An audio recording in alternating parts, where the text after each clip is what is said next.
ప్రభువైన యేసుక్రీస్తు నామంలో మీ అందరికీ హృదయపూర్వక వందనాలు. ఈరోజు దేవుని యొక్క మాటలు.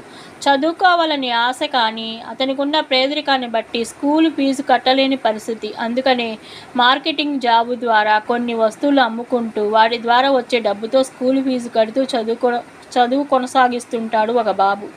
అలాంటి సమయంలో ఒకరోజు బాగా ఆకలి వేస్తుంది. వెళ్తున్న మార్గంలో తర్వాత వచ్చే ఇంటికి వెళ్ళి కొంచెం భోజనం పెట్టమని అడుగుదామనుకున్నాడు.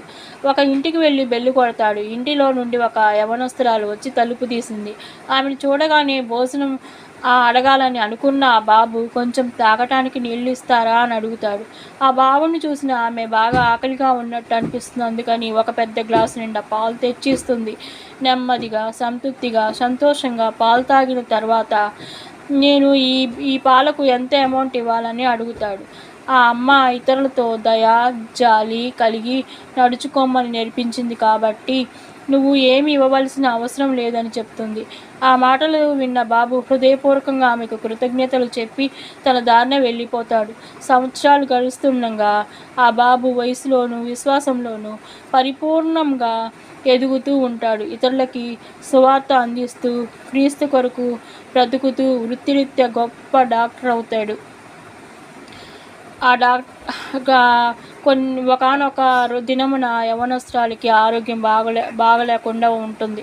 దాంతో ఆమె ఉంటున్న గ్రామంలో డాక్టర్లు సరిగ్గా వైద్యం అందించలేకపోతారు. ఆమెను ఒక పెద్ద హాస్పిటల్కి వెళ్ళమని చెప్తారు.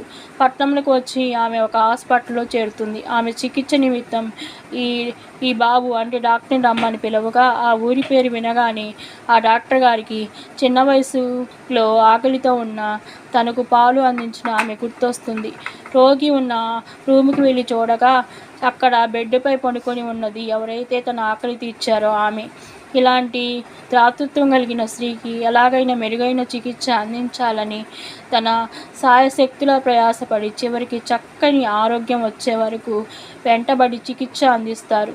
చికిత్స అనంతరం ఆమె బిల్లు వేసేటప్పుడు ఆ బిల్లును ఒకసారి నాకు చూపించమని అక్కడున్న వారితో చెప్పగా హాస్పిటల్ వారు ఆ బిల్లుపై bill paired with a glass of milk, మీరిచ్చిన గ్లాసు పాలతో ఈ బిల్లు మొత్తం పే చేయబడింది అని రాసి ఉంటుంది.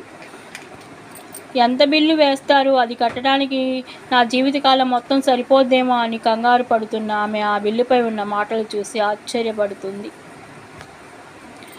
ఆ స్త్రీ చేసిన సహాయం చాలా చిన్నదే, కానీ ఆమె దాతృత్వం బహు పెద్ద బహుమతి సహాయం తిరిగి పొందింది.